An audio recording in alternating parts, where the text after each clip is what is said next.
Hello दोस्तों, मेरा नाम है अफजल हुसैन और आप सभी का बहुत बहुत स्वागत है मेरे यूट्यूब चैनल हैप्पी लर्निंग में। तो यहाँ से हम शुरू कर रहे हैं हमारे कोर्स के पार्ट 3 का वीडियो नंबर 3।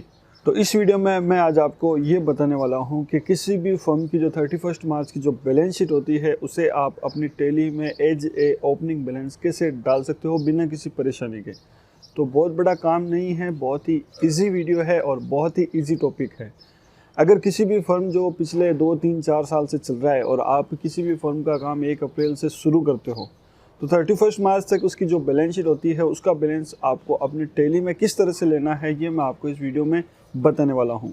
तो इससे लास्ट टॉपिक में मैंने आपको ये बताया था कि बिज़नेस जो है 2 टाइप के रहेंगे। पहला बिज़नेस जो पहले से चल रहा है और दूसरा वो बिज़नेस जो नया नया शुरू होगा। जो बिज़नेस नया नया शुरू होता है उसकी जो भी एंट्रीज होती है वो हमें एंट्री कर करके सारी आगे का जो काम है वो करना पड़ता है और रेयर चांसेस में उसकी बैलेंस शीट जो है नई बनी हुई होती है।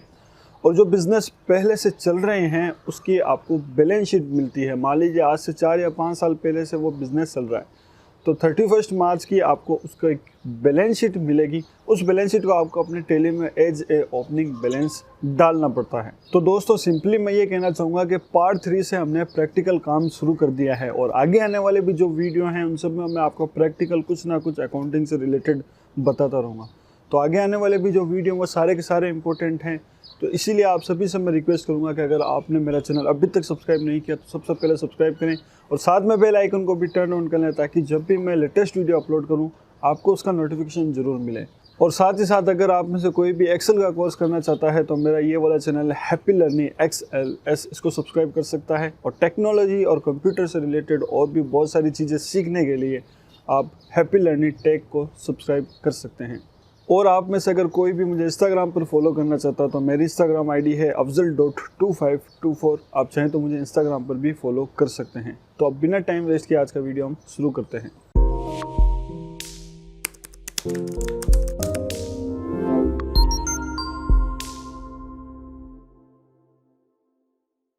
तो दोस्तों आज का जो वीडियो है वो एकदम प्रैक्टिकल होने वाला है। आप देख सकते हैं यहाँ पर मेरे पास एक फर्म की बैलेंस शीट है जो कुछ पेपर निकले हुए हैं।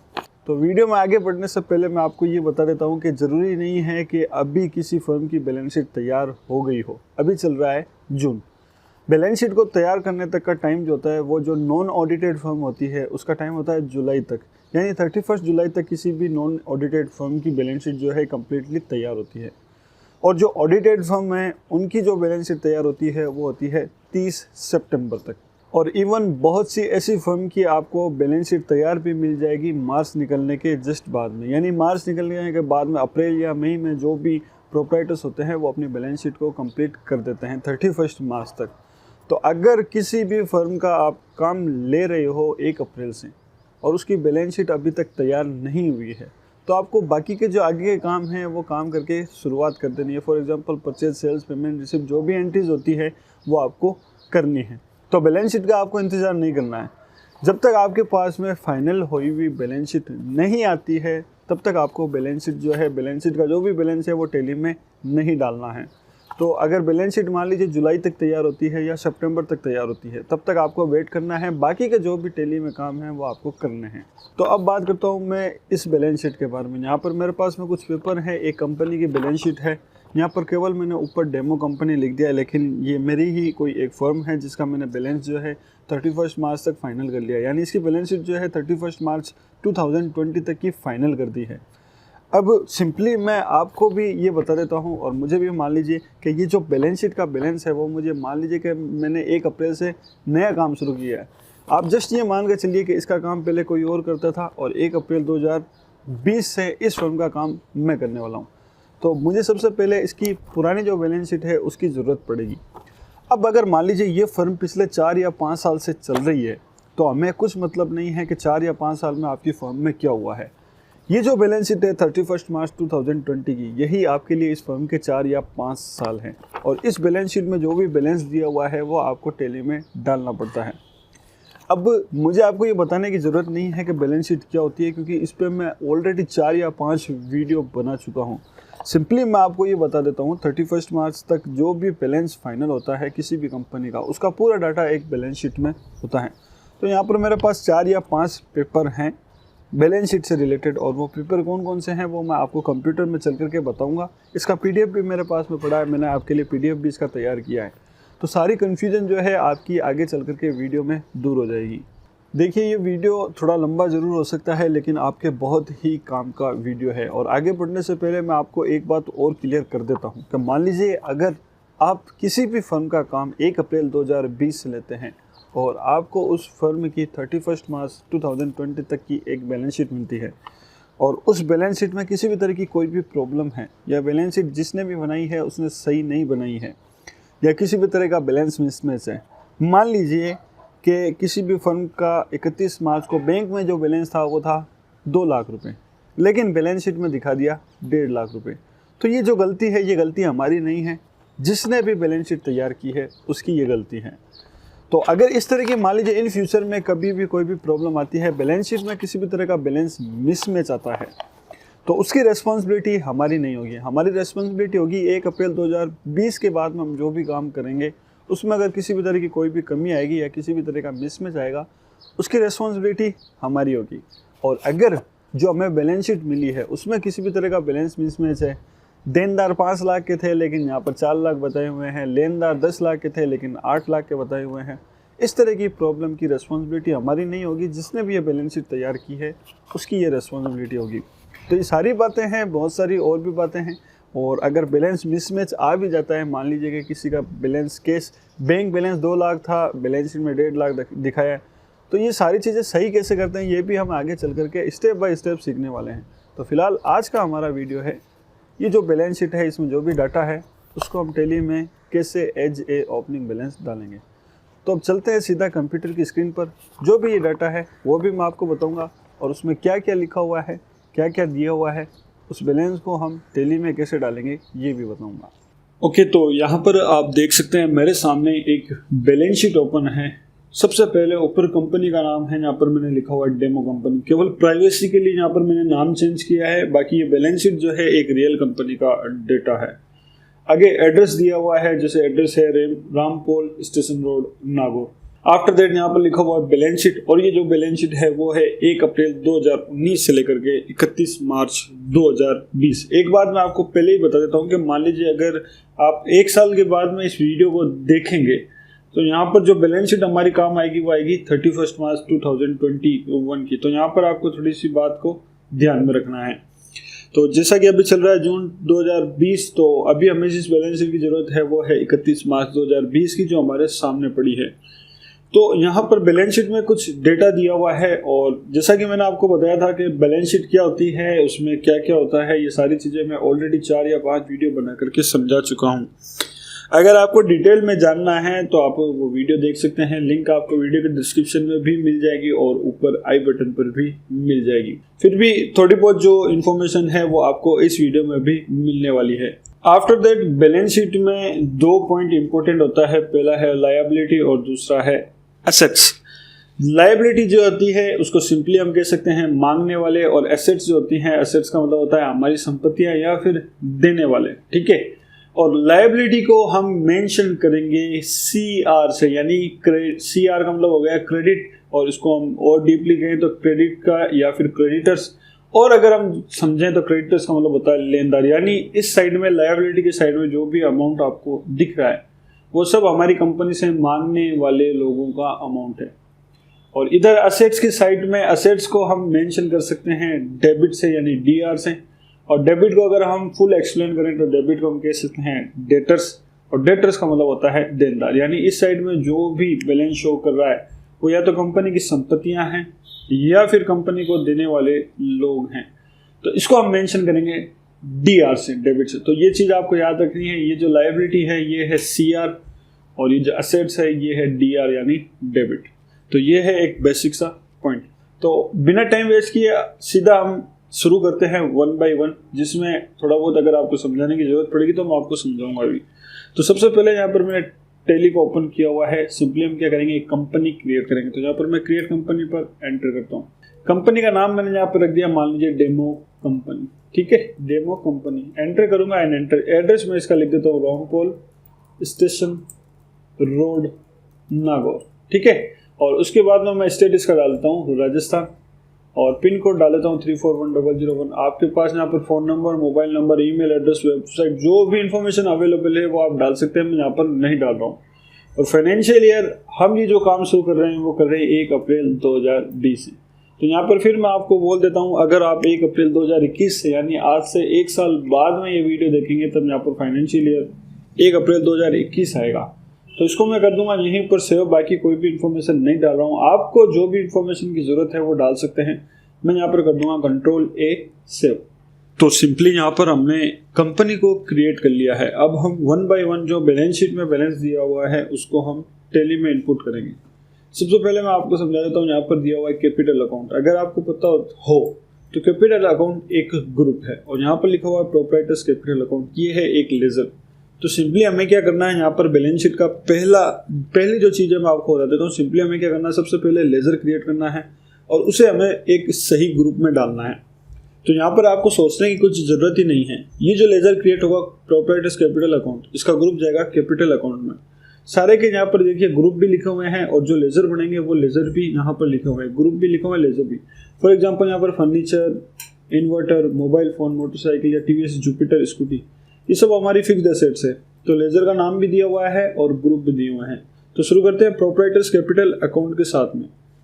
तो टैली में आएंगे और हम जाएंगे सीधा अकाउंट्स इन्फो में, यहाँ पर अकाउंट्स इन्फो, और यहाँ पर फिर जाएंगे हम लेजर में और यहाँ पर हम करेंगे क्रिएट।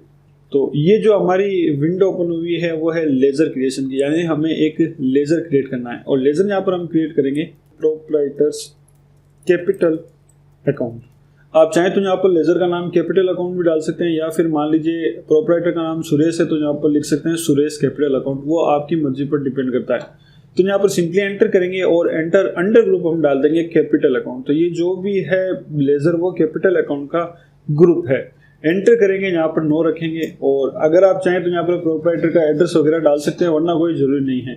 सीधा एंटर करते हुए हम चले जाएंगे ओपनिंग बैलेंस एज ऑन 1 अप्रैल 2020, यानी 31 मार्च का जो भी बैलेंस है वो हमें यहाँ पर ओपनिंग बैलेंस में डालना है। तो सबसे पहले हम डालेंगे कैपिटल का। कैपिटल का बैलेंस कितना है वो हम देख लेते हैं। यहाँ पर कैपिटल का बैलेंस है 19,78,069.24।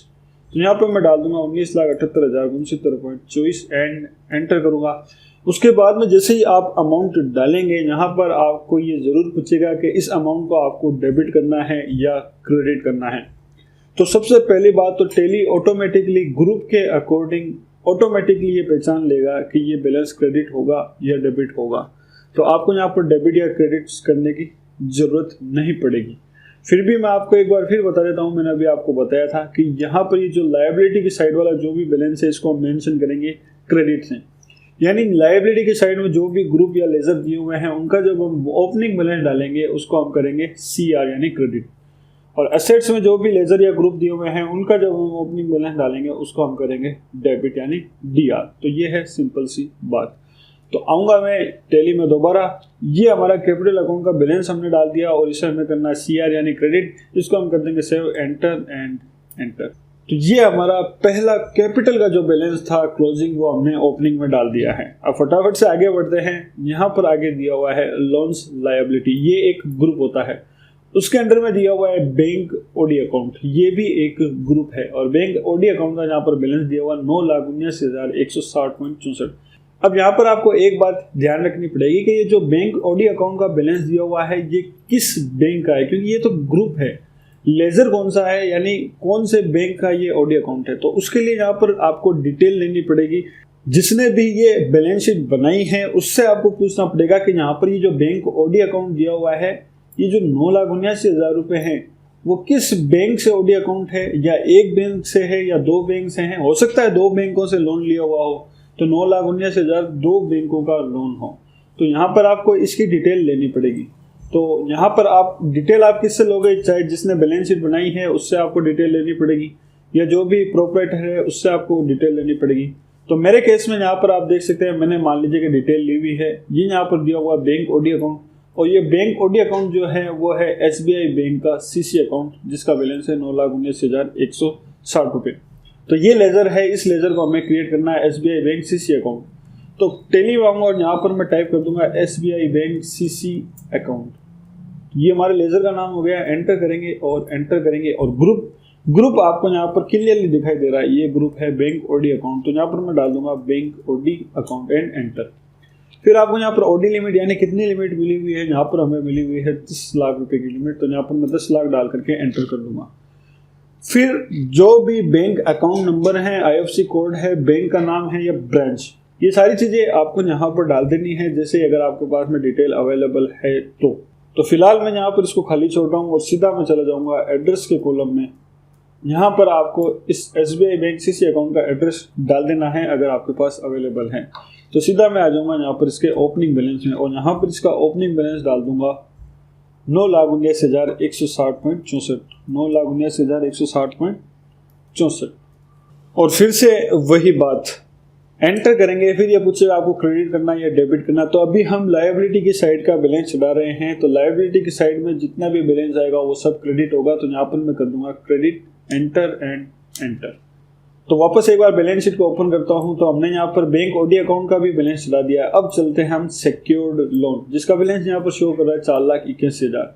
तो ये जो सिक्योर्ड लोन है ये हमने किसी से लोन लिया हुआ है। तो अब यहाँ पर बात की आती है कि ये जो लोन है वो भी हमने किससे लिया हुआ है, इसकी भी हमें डिटेल की जरूरत पड़ेगी।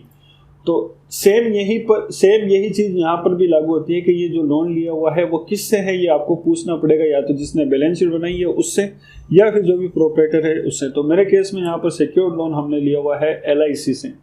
तो यहाँ पर लेजर का नाम है LIC लोन और ग्रुप है सिक्योर्ड लोन, अमाउंट है 4,81,000। तो टेली में आऊंगा और यहाँ पर मैं लिख दूंगा LIC लोन, एंटर करेंगे और यहाँ पर ग्रुप डाल देंगे सिक्योर्ड लोन। तो बाकी कोई भी डिटेल मैं नहीं डाल रहा हूँ, सीधा मैं चला जाऊंगा ओपनिंग बैलेंस में और यहाँ पर इसका ओपनिंग बैलेंस डाल दूंगा 4,81,000 और एंटर करूंगा। ये भी हमारा क्रेडिट आएगा क्रेडिट की साइड में। तो यहाँ पर मैं कर दूंगा इसको भी सेव, एंटर एंड एंटर। तो ये बैलेंस भी हमारा इनपुट हो गया है। अब आगे चलते हैं बैलेंस शीट में। अब आगे जो आता है वो आता है करंट लायबिलिटी, और करंट लायबिलिटी में यहाँ पर देख सकते हैं ये ग्रुप है संदिग्ध क्रेडिटर्स। हमारे यहाँ पर लेनदार है 9,18,701.11। तो सिंपल सी बात है, ये जो लेनदार हैं उनमें कौन कौन शामिल है, यानी लेनदारों के नाम। ये जो 9,18,000 रुपये मांगते हैं उनमें कौन कौन लेनदार हैं, तो यहाँ पर भी सेम डिटेल की आपको जरूरत पड़ेगी। तो इस केस में भी यहाँ पर आप देख सकते हैं ये मेरे संदिग्ध क्रेडिटर्स हैं इस कंपनी के, जिसमें जो कंपनी हमसे जितने रुपए मांगती है वो सारी चीजें यहाँ पर दी हुई है 1 by 1। फॉर एग्जांपल यहाँ पर बंसल एंटरप्राइजेज है जो हमसे 65,542 रुपये मांगता है। इसी तरह बसावा एसोसिएट, बाकी जितने भी लेनदार हैं सबके यहाँ पर नाम दिए हुए हैं। बैलेंस किस तरह डालना है वो मैं आपको बता देता हूँ। टेली में आएंगे और यहाँ पर मैं पहली कंपनी का नाम लिख दूंगा बंसल एंटरप्राइजेज, एंटर करेंगे और एंटर, और ये हमारा ग्रुप हो जाएगा संदिग्ध क्रेडिटर्स यानी लेनदार। Maintain balance bill bye bill, इस ऑप्शन को मैं नो रखूंगा। यस करना है तो वो आप पर डिपेंड करता है, इसके बारे में मैं आपको ऑलरेडी समझा चुका हूँ। एंटर करेंगे। इस ऑप्शन को भी इन्वेंटरी वैल्यूज आर अफेक्टेड, इसको भी मैं रखूंगा नो। यहाँ पर कंपनी का एड्रेस वगैरह, GST नंबर वगैरह वो सारी चीज़ें आपको डालनी पड़ेगी, तो ये इन्फॉर्मेशन की आपको ज़रूरत पड़ेगी। तो मैं ये इन्फॉर्मेशन नहीं डाल रहा हूँ, सीधा मैं इसका ओपनिंग बैलेंस में आ जाऊँगा और इसका जो ओपनिंग बैलेंस है केवल बंसल एंटरप्राइजेस का वो है 65,542 रुपये। तो यहाँ पर मैं डाल दूंगा 65,542 एंड एंटर करूँगा। एंटर करने से पहले आप देखेंगे ऊपर यहाँ पर आप देख सकते हैं जो हमारा क्रेडिट की साइड में बैलेंस बता रहा है वो है 34,38,229, यानी अभी तक हमने कैपिटल, लोन और बैंक ओडी अकाउंट का जो बैलेंस डाला है जो हमसे मांगने वाले हैं वो है 34 लाख के। जैसे 65,542 डाल दूंगा तो यहाँ पर और क्रेडिट का बैलेंस बढ़ जाएगा। तो यहाँ पर मैं करूँगा एंटर, तो आप देख सकते हैं यहाँ पर 35 लाख रुपये बैलेंस हो चुका है। तो अभी हम क्या कर रहे हैं, जो भी हमारे से मांगने वाले जो लोग हैं उनका बैलेंस डाल रहे हैं। तो यहाँ पर टोटल ओपनिंग बैलेंस आप देख सकते हैं यहाँ पर बता रहा है 35,03,000। तो ये कि ये डेबिट की साइड में भी आना चाहिए, वो मैं आपको आगे बता दूंगा, सब आपको समझ में आ जाएगा। तो इसको मैं कर दूंगा यहीं पर सेव, एंटर एंड एंटर। तो बिल्कुल इसी तरह बाकी के जितने भी लेनदार हैं उन सब का 1 by 1 आपको बैलेंस डालना पड़ेगा।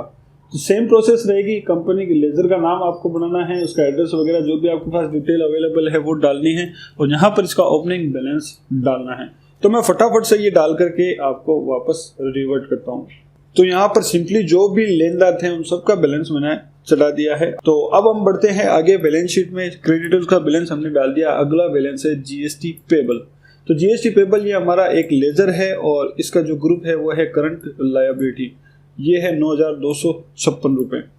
तो यहाँ पर मैं आऊँगा और लेजर क्रिएट कर दूंगा जीएसटी पेबल और इसका ग्रुप डाल दूंगा करंट लायबिलिटी, एंटर करेंगे और इसका सिंपली वही करूँगा मैं, इसका ओपनिंग बैलेंस जो है वो डाल दूंगा 9,256 और एंटर करूँगा। एंटर करने से पहले अब देखिए हमने लायबिलिटी के साइड का जो भी बैलेंस है वो सारा यहाँ पर डाल दिया है। ये जीएसटी पेबल जो है लास्ट है।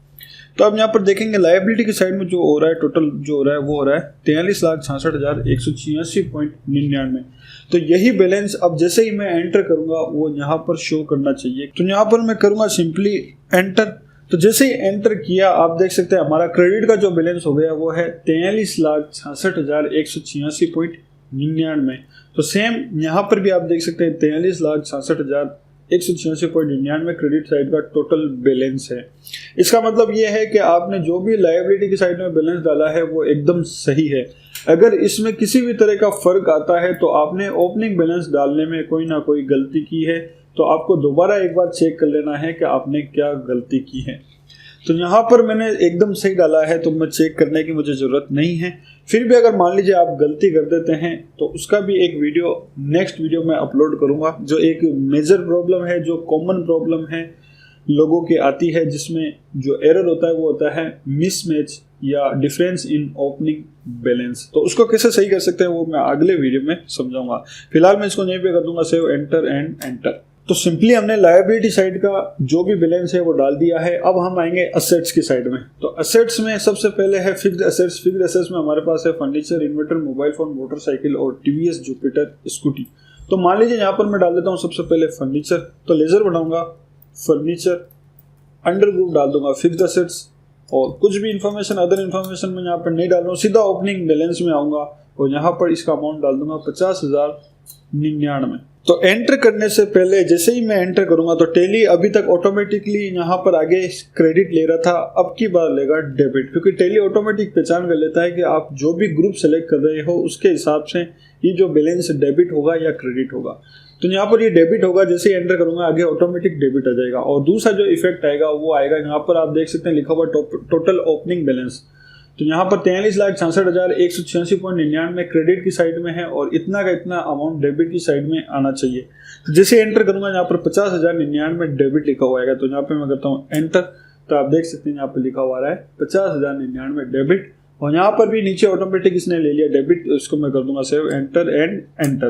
तो बिल्कुल इसी तरह बाकी की जो फिक्स्ड एसेट्स है उसका बैलेंस आपको डालना है। मैं यहाँ पर डाल देता हूँ। तो दोस्तों यहाँ पर मैंने फिक्स्ड एसेट्स का जो बैलेंस है वो डाल दिया है। तो यहाँ पर सिंपली आप देख सकते हैं 1,27,663 रुपये डेबिट की साइड में आ रहे हैं। तो इसका बैलेंस भी हमारा 1,27,663 है। मतलब हमने फिक्स्ड एसेट्स का जो बैलेंस डाला है वो एकदम सही है, उसमें किसी भी तरह की प्रॉब्लम नहीं है। आगे बढ़ते हैं। अगला है इन्वेस्टमेंट। यहाँ पे लिखा हुआ है SBI शेयर्स। SBI के शेयर्स में हमने इन्वेस्ट किए हुए हैं 14,345 रुपये। तो ये एक लेजर है और ये एक ग्रुप है। तो यहाँ पर हम सिंपली लेजर बना देंगे और यहाँ पर मैं लिख दूंगा SBI शेयर्स और इसको मैं डाल दूंगा इन्वेस्टमेंट और इसका मैं बैलेंस डाल दूंगा। इसका बैलेंस है 14,345। जैसे एंटर करूंगा तो यहाँ पर ऑटोमेटिक डेबिट आ जाएगा। हालांकि एक चीज़ मैं आपको बता देता हूँ, जो शेयर्स होते हैं उसकी हमें क्वांटिटी भी डालनी पड़ती है, यानी हमने कितने शेयर्स खरीदे हैं और एक शेयर की प्राइस क्या है ये भी हमें डालना पड़ता है। तो इस कंपनी के केस में देखिए यहाँ पर केवल एक ही शेयर में इन्वेस्ट किया हुआ है, इसलिए मैंने ये चीज़ मेंटेन नहीं की हुई है। तो शेयर की एंट्री किस तरह से करते हैं और जो क्वांटिटी होती है वो कैसे मेंटेन कर सकते हैं वो इन फ्यूचर में मैं आपको किसी वीडियो में बताऊंगा। तो फिलहाल इसको मैं यहीं पे कर दूंगा सेव, एंटर एंड एंटर। आगे बढ़ते हैं। आगे हमारा नेक्स्ट जो आता है वो है करंट एसेट्स, ये ग्रुप है और क्लोजिंग स्टॉक जो है ये भी एक ग्रुप है। और फिर इसके बाद में डिपॉजिट एसेट्स, फिर है sundry debtors, cash in hand और बैंक अकाउंट्स। तो देखिए सिंपली एक बार इसको क्लोजिंग स्टॉक को मैं आगे सबसे लास्ट में बताऊंगा। सबसे पहले जाते हैं डिपॉजिट एंड एसेट्स। तो इस कंपनी ने 1,83,658 रुपये कहीं पर डिपॉजिट करवाए हुए हैं। तो कहाँ डिपॉजिट करवाए हुए हैं इसकी डिटेल की हमें ज़रूरत पड़ेगी और मेरे पास ये रही इसकी डिटेल। और इसने कैनरा बैंक में NPS दिया हुआ है, कोकुयो कैमलिन लिमिटेड को सिक्योरिटी दी हुई है, कोरेस इंडिया लिमिटेड को सिक्योरिटी दी हुई है और पोस्ट ऑफिस में PPF है और शॉप लाइसेंस की कुछ सिक्योरिटी दी हुई है। तो 1 बाय 1 सबसे पहले ये लेजर बनाएंगे कैनरा बैंक NPS। तो यहाँ पर मैं लिख दूंगा कैनरा बैंक NPS और इसको मैं डाल दूंगा ग्रुप डिपॉजिट एंड एसेट्स। तो सिंपली इसका भी बैलेंस मैं डाल देता हूँ। सीधा मैं ओपनिंग बैलेंस में आ जाऊँगा और इसका बैलेंस जो है वो है 12,858.02। एंटर करूँगा एंड एंटर एंड एंटर। तो दोस्तों बिल्कुल इसी तरह बाकी के जो लेज़र हैं, मुझे लेज़र बनाने हैं, सबका ग्रुप एक ही आएगा डिपॉजिट असेट्स में। तो मैं फटाफट से सबके लेज़र क्रिएट कर देता हूँ। तो दोस्तों यहाँ पर मैंने जितना भी डिपॉजिट का बैलेंस था 1,83,658 ये मैंने सारा डाल दिया है। तो वापस बैलेंस शीट में आएंगे, उसके बाद में जो है वो है सन्ड्री डेटर्स यानी देनदार हैं हमारे 38,150। तो फिर से यहाँ पर आपको डिटेल की जरूरत पड़ेगी कि जो भी देनदार हैं उनके नाम क्या क्या हैं। तो यहाँ पर मेरे पास देनदारों की लिस्ट है। तो सिंपली यहाँ पर मैं डिलक्स वेराइटी नाम से एक लेज़र बना देता हूँ, डिलक्स वेराइटी, और इसका ग्रुप आ जाएगा सन्ड्री डेटर्स। तो सन्ड्री डेटर्स ग्रुप यहाँ पर सेलेक्ट कर लूँगा, इस ऑप्शन को कर दूंगा नो, और बाकी जो भी एड्रेस वगैरह जीएसटी नंबर हैं वो आपको डालने हैं। मैं अभी नहीं डाल रहा हूँ, सीधा इसके ओपनिंग बैलेंस में आ जाऊँगा और यहाँ पर इसका बैलेंस है 7,200 रुपये। एंटर करूँगा और एंटर, और इसको कर दूंगा सेव। तो बिल्कुल इसी तरह जितने भी 4 देनदार और हैं इनका भी मैं लेज़र बना करके इसका अमाउंट डाल देता हूँ। तो मैं यहाँ पर इसका अमाउंट डाल देता हूँ। तो दोस्तों मैंने यहाँ पर सभी देनदारों की जो लिस्ट थी वो भी यहाँ पर बैलेंस डाल दिया है। अब आगे बढ़ते हैं, बैलेंस शीट में वापस आएंगे। उसके बाद में कैश इन हैंड, हमारे पास कैश जो है वो है 3,54,856 रुपये। तो यहाँ पर मैं लेज़र ऑलरेडी, कैश का जो लेज़र है देखिए ऑलरेडी बना हुआ होता है, तो दोबारा आपको बनाने की ज़रूरत नहीं है। तो सिंपली यहाँ पर मैं क्या करूँगा, बैक आऊँगा और यहाँ पर अल्टर में जाऊँगा और यहाँ पर लेज़र टाइप करूँगा कैश और एंटर करूँगा। आपको सिंपली इसका यहाँ पर ओपनिंग बैलेंस डालना है। तो सीधा मैं ओपनिंग बैलेंस में आ जाऊँगा और इसका बैलेंस डाल दूंगा 3,54,856 रुपये। एंटर करूँगा एंड एंटर, इसको कर दूंगा सेव। तो यहाँ पर आपको ये बात ध्यान रखनी है, कैश का लेज़र नहीं बनाना है, ऑलरेडी बना हुआ होता है। तो वापस आगे चलते हैं। उसके बाद में लास्ट है बैंक अकाउंट। बैंक अकाउंट हमारा बैलेंस है 13,911.86। तो देखिए दोस्तों यहाँ पर भी आपको डिटेल की जरूरत पड़ने वाली है कि जो बैंक अकाउंट है 13,911 वो किस बैंक में है, एक बैंक में है या 2 बैंक में या 3 बैंक में है। तो मेरे केस में आप यहाँ पर देख सकते हैं 3 बैंकों में मेरे बैंक अकाउंट हैं। एक है कैनरा बैंक सेविंग अकाउंट, एक है आईसीआईसीआई बैंक सेविंग अकाउंट और एक है एसबीआई बैंक सेविंग अकाउंट। तीनों का अलग अलग बैलेंस भी यहाँ पर दिया हुआ है। तो सिंपली यहाँ पर मैं क्या करूँगा, वापस बैक आऊँगा और यहाँ पर लेज़र क्रिएट करूँगा और सबसे पहला लेज़र बना देता हूँ कैनरा बैंक सेविंग अकाउंट और इसको मैं ग्रुप डाल दूंगा बैंक अकाउंट। तो ये मेरा बैंक अकाउंट है। अकाउंट नंबर, आईएफएससी कोड, जो भी डिटेल आपके पास अवेलेबल है वो यहाँ पर आपको डालनी है। मैं फिलहाल खाली छोड़ रहा हूँ, एड्रेस भी आप डाल सकते हैं। सीधा ओपनिंग बैलेंस में आऊँगा और इसका बैलेंस डाल दूंगा 4,595, इसको कर दूंगा सेव। इसी तरह आईसीआईसीआई बैंक सेविंग अकाउंट का भी लेज़र बना देता हूँ, आईसीआईसीआई बैंक सेविंग अकाउंट, इसका भी ग्रुप हो जाएगा बैंक अकाउंट। सीधा ओपनिंग बैलेंस में आऊँगा और इसका ओपनिंग बैलेंस डाल दूंगा 5,045.87, इसको कर दूंगा सेव। और उसके बाद एक को लेज़र है एसबीआई बैंक सेविंग अकाउंट, इसका भी मैं लेज़र क्रिएट कर दूंगा और ग्रुप इसका आ जाएगा बैंक अकाउंट। सीधा ओपनिंग बैलेंस में आऊँगा और इसका भी बैलेंस डाल दूंगा 4,270.99, इसको कर दूंगा मैं सेव। तो देखिए दोस्तों हमने बैलेंस शीट की सारी डिटेल डाल दी है। अब बचता है केवल क्लोजिंग स्टॉक, और क्लोजिंग स्टॉक हमारे पास यहाँ पर है 36,33,603 रुपये। तो देखिए इसको मैंने लास्ट के लिए क्यों रखा है उसके मैं आपको रीज़न बता देता हूँ। सबसे पहले आपको क्लोजिंग स्टॉक में कौन कौन से आइटम हैं, कितनी क्वांटिटी है और एक आइटम की कितनी रेट है, इस सब डिटेल की आपको ज़रूरत पड़ेगी। यानी यहाँ पर 36 लाख का मेरे पास में स्टॉक है। अगर आप टैली में अकाउंट्स विद इन्वेंट्री में काम कर रहे हैं या ये जो कंपनी आपको सामने दिखाई दे रही है इसका काम अकाउंट्स विद इन्वेंट्री में किया गया है, तो आपको ये 36 लाख का जो स्टॉक है उसमें कौन कौन से आइटम हैं, कितनी क्वांटिटी है और एक आइटम की क्या रेट है और टोटल वैल्यू कितनी है, इस सब की एक लिस्ट की ज़रूरत पड़ेगी। तो आपको लिस्ट जो भी है आइटम की वो अरेंज करनी पड़ेगी। जिसने भी बैलेंस शीट बनाई है या जो भी प्रोपराइटर हैं उनसे आपको ये लिस्ट मांगनी पड़ेगी। अगर अकाउंट्स विद इन्वेंट्री में काम किया गया है तो, और अकाउंट्स ओनली में काम किया गया है तो ये जो क्लोजिंग स्टॉक है 36,33,000 का, उसमें 0% का कितना है, 5 का कितना है, 12 का कितना, 18 का कितना और 28 का कितना है, इन सब की डिटेल की भी आपको ज़रूरत पड़ेगी। तो अब देखिए यहाँ पर क्लोजिंग स्टॉक के मैटर में आपको प्रॉब्लम हो सकती है। प्रॉब्लम ये हो सकती है कि मान लीजिए काम अकाउंट्स विद इन्वेंट्री में किया गया है लेकिन इन्वेंट्री मेंटेन नहीं की गई है, या अगर अकाउंट्स ओनली में भी किया गया है तो ये मेंटेन नहीं किया गया है कि 0% कितना है, 12 कितना है, 5 कितना है या 18, 28 कितना % है। तो यहाँ पर आपको थोड़ी सी प्रॉब्लम हो सकती है और इसका सॉल्यूशन कोई फिक्स सॉल्यूशन नहीं होता है कि इस केस में आपको क्या करना पड़ेगा। तो इस केस में आपको बातचीत करनी पड़ती है अगर किसी तरह की कोई प्रॉब्लम आती है। तो यहाँ पर मेरे केस में क्या किया गया है, मेरे केस में ये किया गया है कि ये अकाउंट्स ओनली में डाटा मेंटेन किया हुआ है और जो भी क्लोजिंग स्टॉक है उसमें यहाँ पर दिया हुआ है 0% का इतना है, 5 का इतना है, 12 का इतना है और 18 का इतना है। तो इस तरह टोटल जो क्लोजिंग स्टॉक हो जाता है वो हो जाता है 36,33,603 रुपये का। तो मैं आपको दोनों ही तरीका बता देता हूँ कि मान लीजिए अगर अकाउंट्स विद इन्वेंट्री किया गया है तो आपको क्या करना है। तो इसके लिए सिंपली आपको टैली को ओपन करना है और गेटवे ऑफ टैली पर आना है। अब आपको जाना है इन्वेंट्री इन्फो में, फिर जाना है स्टॉक आइटम में और यहाँ पर आइटम करना है आपको क्रिएट। तो यहाँ पर मैं आपको एक आइटम के बारे में बता देता हूँ कि मान लीजिए कि अगर 36 लाख का स्टॉक है तो बहुत सारे आइटम होंगे। तो सारे आइटम की मैं आपको यहाँ पर अभी डिटेल में नहीं बता सकता, केवल एक आइटम आपको बता देता हूँ कि एक आइटम को आपको किस तरह से आइटम क्रिएट करना है और उसका ओपनिंग बैलेंस कैसे डालना है। ये सारी चीज़ें फिर जितने भी आइटम होंगे उन सब में यही चीज़ अप्लाई होगी। मान लीजिए मैं यहाँ पर लिख देता हूँ Vivo V19 8128, यानी ये वीवो का मोबाइल है V19 जिसकी रैम रोम है 8128। ये स्टॉक मतलब लिस्ट हमें मिली, लिस्ट में ये नाम आया। तो एंटर करेंगे सबसे पहले इसका ग्रुप डालेंगे। ग्रुप हमारा हो जाएगा Alt+C करके यहाँ पर ग्रुप बना देंगे इसका आइटम्स @ 18%, यानी ये जो आइटम है वो 18% का ये हमारा ग्रुप हो जाएगा। फिर इसकी हम डालेंगे यूनिट क्रिएट करेंगे Alt+C और यहाँ पर यूनिट हम क्रिएट कर देंगे PCS, यानी यहाँ पर पीसेस इसकी यूनिट हो जाएगी और यहाँ पर इसका फॉर्मल नेम हो जाएगा PECES। इसको हम कर देंगे सेव। अब देखिए यहाँ पर मैंने GST फीचर्स को एक्टिवेट नहीं किया है, तो आपको सबसे पहले GST फीचर्स को एक्टिवेट कर लेना है। तो F11 में जाऊँगा मैं और F3 प्रेस करूँगा और इन दोनों ऑप्शन को मैं कर दूंगा यस। और यहाँ पर कंपनी का आपको GST नंबर डालने हैं। फिलहाल मैं खाली छोड़ रहा हूँ, इसको एज इट इज कर दूंगा मैं सेव Ctrl+A और इसको भी कर दूंगा सेव Ctrl+A।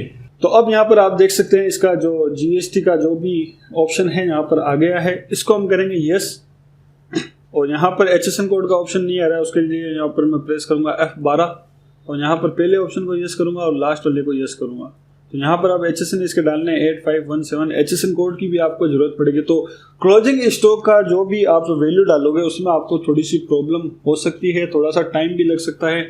जरूर ये भी हो सकता है कि आपको सारी डिटेल मिले या ना मिले, तो यहाँ पर थोड़ी सी प्रॉब्लम आपको फेस करनी पड़ सकती है। ये है एग्जैक्ट बात। तो यहाँ पर मैंने इसका HSN डाल दिया है और टैक्सेबिलिटी में मैं यहाँ पर डाल दूंगा टैक्सेबल।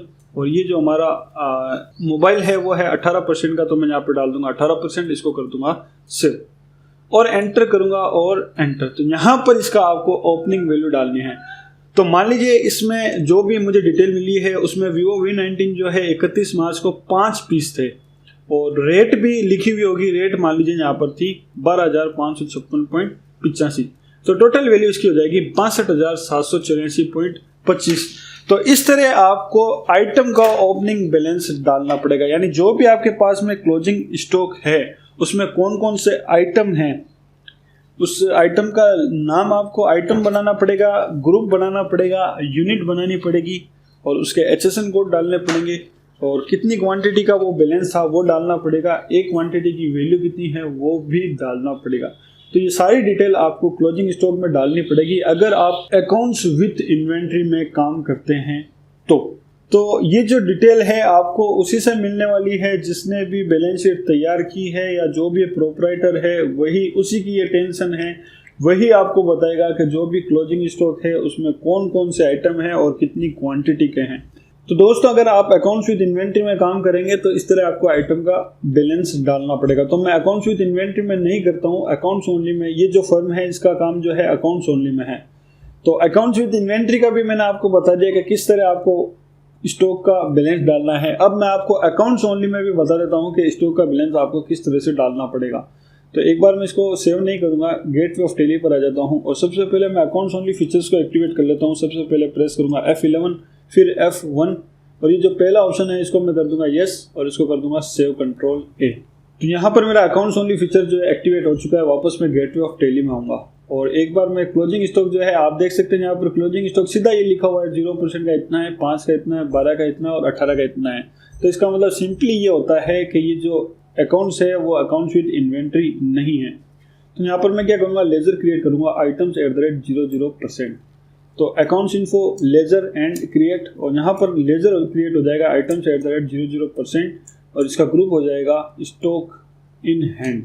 ठीक है, तो ये स्टॉक इन हैंड ग्रुप हो जाएगा। इसको मैं यहीं पे कर दूंगा सेव, और यहाँ पर कोई भी ओपनिंग बैलेंस नहीं डालना है आपको, इसका बैलेंस दूसरी जगह पर डालना पड़ेगा। तो फिलहाल मैं कर दूंगा इसको सेव, एंटर एंड एंटर। तो बिल्कुल इसी तरह बाकी के 3 लेजर भी क्रिएट कर लेने हैं, आइटम्स @5% और 12% और 18%। तो यहाँ पर आइटम्स @05% इसको कर दूंगा सेव, फिर मैं आइटम्स @12% इसको भी कर दूंगा सेव, और एक और है आइटम्स @18% इसको भी कर दूंगा सेव, कंट्रोल A।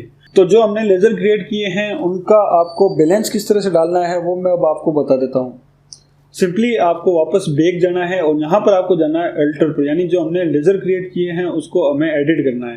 तो यहाँ पर मैं अल्टर प्रेस करूंगा और यहाँ पर आइटम्स @0% पर सबसे पहले एंटर करूंगा। तो आप देख सकते हैं यहाँ पर जो हमारी आइटम्स @0% की लेजर जो है वो कुछ इस तरह से दिखेगा। तो यहाँ पर आप देख सकते हैं लिखा हुआ है ओपनिंग बैलेंस ऑन 1 अप्रैल 2020। यहाँ पर आपको उसका ओपनिंग बैलेंस डालना है। तो इसका बैलेंस है 17,656। तो 17,656 एंटर, इसको कर दूंगा सेव, और यहाँ पर मैं कर दूंगा सेव। इसी तरह 5% को ओपन करना है और इसका 1 अप्रैल को जो बैलेंस है वो यहाँ पर डालना है। इसका बैलेंस है 1890। तो यहाँ पर मैं 1890 डाल करके सेव कर दूंगा। क्लोजिंग बैलेंस में आपको कुछ नहीं डालना है, इसको कर दूंगा मैं सेव। इसी तरह 12% का आपको बैलेंस डालना है, 12% का है 34,68,570, इसको मैं कर दूंगा सेव। और लास्ट जो बैलेंस बचता है वो है 18% का। तो यहाँ पर 18% का जो बैलेंस है वो है 1,45,487, इसको मैं कर दूंगा save, enter enter and enter. तो ये हमारा लायबिलिटी का और एसेट्स का सारा जो ओपनिंग बैलेंस था वो यहाँ पर हमने चला दिया है। अब मैं एक बार गेटवे ऑफ टैली पर आऊँगा और बैलेंस शीट को ओपन करूँगा, और यहाँ पर आप देख सकते हैं यहाँ पर टोटल हो रही है 43,66,186। यहाँ पर भी हो रही है 43,66,186, और यही हमारी बैलेंस शीट में दोनों साइड की टोटल है 43 लाख। इसका मतलब हमने जो बैलेंस शीट का बैलेंस डाला है वो एकदम सही है। अब आप देख सकते हैं जो बैलेंस शीट का डाटा यहाँ पर था वो हमारी टैली में आ चुका है। तो अब हमें जो भी आगे का काम है, परचेज की एंट्री, सेल की एंट्री वगैरह सारी एंट्री को करना है। तो वीडियो बहुत लंबा हो गया है, लेकिन मैंने सारी चीज़ें आपको डिटेल में समझाई है। अगर आपने इस वीडियो को शुरू से लेकर के एंड तक देखा है तो इन फ्यूचर में आपको किसी भी तरह की कोई भी प्रॉब्लम नहीं होने वाली है, वरना अगर आपने डिटेल मिस की है तो आपको कोई ना कोई प्रॉब्लम हो सकती है। तो क्लोजिंग स्टॉक में आपको थोड़ी सी प्रॉब्लम फेस करनी पड़ सकती है, और बाकी सारी चीज़ें जो है मैंने आपको डिटेल में समझा दिया है। तो उम्मीद करता हूं कि आप सभी लोगों को ये वीडियो जरूर पसंद आया होगा। तो जल्दी मिलेंगे नए वीडियो के साथ, तब तक के लिए take care and happy learning.